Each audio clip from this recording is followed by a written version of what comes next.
காலம், time concept. இந்த உலகத்திலேயே காலம்னா என்னன்னு கண்டுபிடிச்சவன் இந்தியன் தான். மற்றபடி எல்லாம் குருட்டாம்போக்கில் கடந்த காலம், நிகழ்காலம், எதிர்காலம்னு சொல்லி கிடப்பாங்க. ஆனால் காலத்தை இவர்கள் பகுத்தறிந்திருக்கிறார்கள்.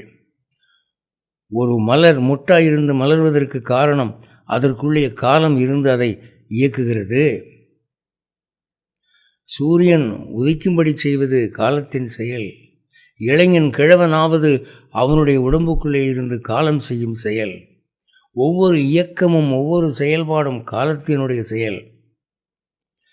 காலத்தினுடைய ஒவ்வொரு நிகழ்வும் அப்படியே நிரந்தரமாக பதிவாகி விடுகின்றன. அவை அழிவதில்லை. சொன்னமை இந்திய ரிஷி.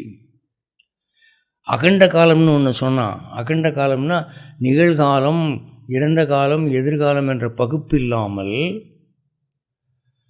காலத்தை எட்ட இருந்து பார்க்கக்கூடிய அறிவுள்ளவன், பக்குவம் உள்ளவன் பார்த்தால் இவனுக்கு கடந்த காலமாக தோன்றக்கூடிய நிகழ்வுகள் அப்படியே இன்னும் நிகழ்ந்து கொண்டிருப்பதை அவன் பார்க்க முடியும்.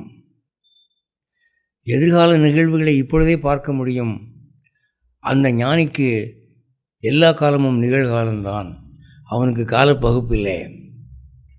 இப்படி ஒரு கான்செப்டை வேதத்தில் கிளீனாக சொல்லியிருக்கான். இதை படிச்சுவிட்டு தான் மேல்நாட்டில் ஹச்ஜி வெல்ஸ்னு ஒருத்தன் என்ன பண்ணால் டைம் மிஷின்னு ஒரு மிஷினை அவன் கற்பனையாக உருவாக்கினான். அந்த மிஷினில் ஏறி உக்காந்திங்கன்னா சர்ன்னு பின்னோக்கி 400 வருஷம் போய் விக்ரமாதித்தன் காலம் எப்படி இருந்தது, காளிதாசன் காலம் எப்படி இருந்ததுன்னு பார்க்கலாம். அல்லது இந்த பக்கம் திரும்பினீங்கன்னா எதிர்காலத்தில் போய் பார்க்கலாம். அப்படின்லாம் கதை எழுதி நூல் ஆயிரக்கணக்கில் விற்று போச்சு அவனுக்கு. இந்த கான்செப்டை சொல்லி கொடுத்தவனே இவன் தான்.